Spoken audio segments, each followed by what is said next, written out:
Ruben Amorim demands more from INEOS and wants backing in the January window. An academy star is on trial and impressing a lot at Manchester United. Amorim speaks about mistakes. Harry Amass exit. Could Manchester United do what they did with Alvaro Fernandez and cash in on Harry Amass, who looks set for minutes in a breakthrough under Ten Hag, but it isn't going that way under Amorim. Why not? Amorim wants to take his time in assessing the youth before he makes any decisions. But what youth players has Amorim taken a liking to, and who could potentially be maybe just a little bit off trajectory now that Amorim is in? Wheatley and Amass and Collier were featured a fair bit under Ten Hag. Mason Mount, what's the issue with that? He's picked up another injury. Iriola speaks out about what he's seeing different about Amorim ball compared to Ten Hag, and managers are noticing a change in the direction in United, which is good to see. A few other stories about Anthony Rashford, other United players, and more. So, hello and welcome back to Alice Talks Football, and welcome back to your 10-minute Manchester United news roundup. Now, I wanted to start with this.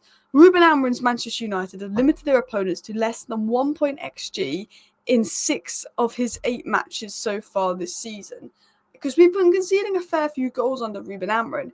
But when you actually think about it, and when you actually deep it, we've been conceding more goals than we should have in a lot of games. And I think that is through individual players and individual mistakes. And it's showing that Ruben Amorim is setting us up quite well, but he's being let down by players. Ruben Amorim obviously spoke about the second half versus Tottenham. He said, we were in control the first half, we were in control most of the second half, but he said there was 8 minutes of the second half right at the start where, we were not controlling the game. Tottenham were controlling the game. And that was the problem. He said, we disconnected at the beginning of the second half. That was difficult. If you look at all of the game, we were the best team, but they were more clinical. We lost the fight from the lads was really important. We lost, but the fight from the lads was really important for me. And I think what Ruben Amorim is trying to say is, I coached to win. We did well. I like the fight from the players. They gave 100%, but Tottenham are more clinical. He set Man United up to win, and the players gave 100% and fought Spurs, but we didn't win because Spurs just had that extra bit of quality. And I see that as Ruben Amorim basically saying to INEOS, get me someone in January. INEOS know that Manchester United need a left wing back. Ruben Amorim knows that. Whether we'll be able to get one in January is a bit of a different story. But there is a few changes happening at United, and many are happening with the youth.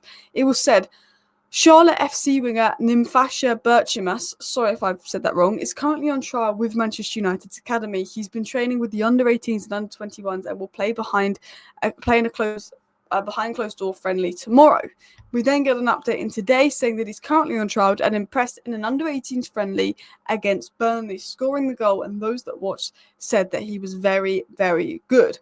So, again, this is one of the highest rated talents in America. I think he was one of the youngest players at the Under-17s World Cup, if not the youngest. I think he was one of the youngest ever players to feature in certain competitions, very highly rated, and so far apparently he's been very impressive in his trial at Manchester United. We have Lucas Bergvall, who actually played against us yesterday of Spurs, on trial at Manchester United a few years ago that we wanted to bring in, but unfortunately because of some Brexit rules or stuff, it made it difficult. And United have done this with players in the past, had them on trial, and this one is apparently one impressing. Now, one player that massively impressed under Erik Ten Hag and showed some bits in pre-season but maybe just lacked a little bit physically was Harry Amass. And I think Ten Hag said to Harry Amass, I rate you, you're brilliant technically, you need to improve physically. Second half of the season, you were going to get your chance under Ten Hag.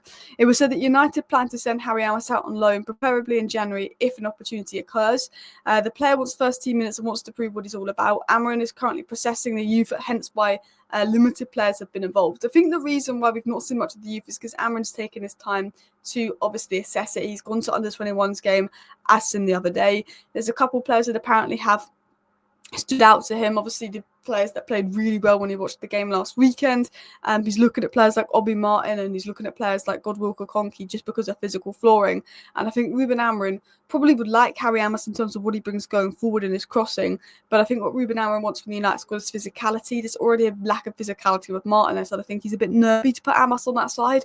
I think Amass needs another year to develop physically, is probably what he's seeing. But I think technically going forward crossing, I think he's obviously better than probably Delo going forward at crossing already at age 17. But I think think Harry Amass, there's definitely physical concerns. You know, in pre-season he was good, like on the ball going forward, technically good, but it was just off the ball.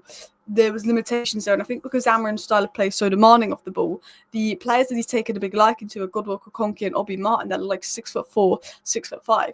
He actually spoke about Godwell Kokonki and said he's 16, but he's impressed me a lot. It is also a message to the young players that they can be there too. I think he's ready to handle the demands of the Premier League. He's mature. I think the reason Harry Amass, as good as he is, hasn't really been called up is because of the physical demands, whereas Godwell Kokonki has. He's obviously incredibly highly rated by Ruben Amorim. He got in the match they scored versus Arsenal, which just said how high he rated him. Ruben Amorim watched 16-year-old Godwell Kokonki train a few times to decide to conclude him in the match they scored, just to show that he rates him. He's one on the eye. You know, he made his under-18 debut just age 15, just over a year ago.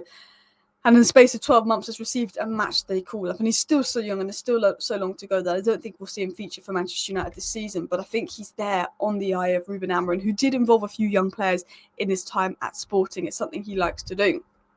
According to reports, Ruben Amorim is expected to fast-track the development of Chido Obi Martin into the senior team. It was said that Jason Wilcox, Nick Cox and Darren Fletcher believed to have spoken to Amorim about Obi Martin, and that was said by Steve Bates. Apparently he is highly rated. And Sekou Kone has obviously picked up an injury, but before he picked up his injury, he was doing really, really impressive stuff, and he is also very highly rated by those inside United. But Obi Martin, 6 games, 7 goals, 2 assists. Being Cheery's also doing well, so was Wheatley, and obviously Diego Leon's set to come in. But Sekou Kone picked up an injury, but he was doing incredible before that. Let's dive into a little bit of other stuff going about. So Iriola was asked about the difference between Ten Hag's United and Amorim's United. And he said, I think they are different and play different style. They control the game more and they have increased their possession. They have good patterns. If we let them control it, it will be difficult. I think they play well and their defence has improved. Iriola, a manager, so not a pundit trying to slam Amorim, has said, look, United keep the ball better. There's a few more patterns of play. There's improvement there. And they're defending better. Bournemouth went and beat us 3-0 under Eric Ten Hag. We were poor. We set up atrociously. Iriola's a smart guy, and even he, you can see, was set up better under Ruben Amorim than we were under Ten Hag. Yes, we're not perfect. Yes, we're not winning games. That is a lot of it because of player mistakes. But if you look at the structure and identity, Man United are set up a lot better under Ruben Amorim. Now, one player that I think could be key to Ruben Amorim's system, but probably won't be because he can't stay fit for more than 2 games, is Mason Mount. This is the latest on Mason Mount. He will be out for a few weeks. He said, it's not my job. What I can do to help Mace is teach him how to play our game while he's recovering and try and use that time to think about different things.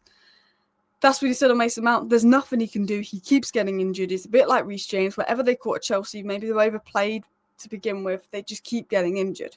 He was then asked about Rashford and his availability, and he said, yes, of course, it was not a disciplinary reason, same as the derby. That is why he missed the game versus Tottenham. Expected to be back in the squad for the next Manchester United game. Mason Mount is expected to be out for a couple of weeks. And it's a shame about Mason Mount because we saw, his little cameo was at Victoria Pleasant. He was quite good. He looked quite good in the first 10 minutes versus City before he came off injured. He's looked all right under Ruben Amorim. And I think that Mason Mount could be an important player under Ruben Amorim. But if he's going to stay injured, he's not. And if he continues to get injured, Man United might have to look at cashing in on him this summer. And I think Mason Mount could be a really good player under Ruben Amorim, but he's got to be available. When we've had 2 years of him just not being available, he'll play 3 games and he'll just break.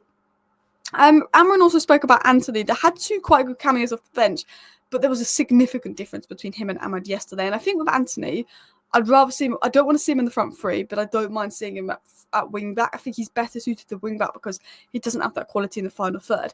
Amorim said on Anthony, he just needs more confidence. He's lacking a bit of confidence to provoke opponents 1v1, so he will improve. He works hard, and that's what we have to do, work hard, and I'm happy with him to become a better player. I prefer Anthony at wing back, to be honest, as well. But I'm going to be honest, Ruben Amorim needs help in January. Lindelof and Anthony just were not good enough yesterday. We need another midfielder to bring balance to the Kobe, Maino, Agate, Bruno pivot options. They're the 3 options. We need another midfielder because Casemiro and Eriksen are expected to be moved on. We're going to need a long-term Rashford replacement, maybe another attacking reinforcement as well, because it feels like the Amad Diallo show. Clearly a left wing back, a physical left centre back. There's a lot that United need. I think left wing back is the one that I think would make the most difference. That's clearly the number 1 priority and clearly the number 1 position we need to address in the January window. And I think if we can get a left wing back that's good on the ball, that's left-footed, that can put those first-time crosses in, I think we will look a lot better. But guys, I hope you enjoyed today's video. If you did so and you have not already, please do go ahead and hit that like button. And if you are new and want to stay up to date on all the latest United news, I do daily content, so please do subscribe down below. We're so close to 100k. Thank you everyone for watching. Big love. Bye.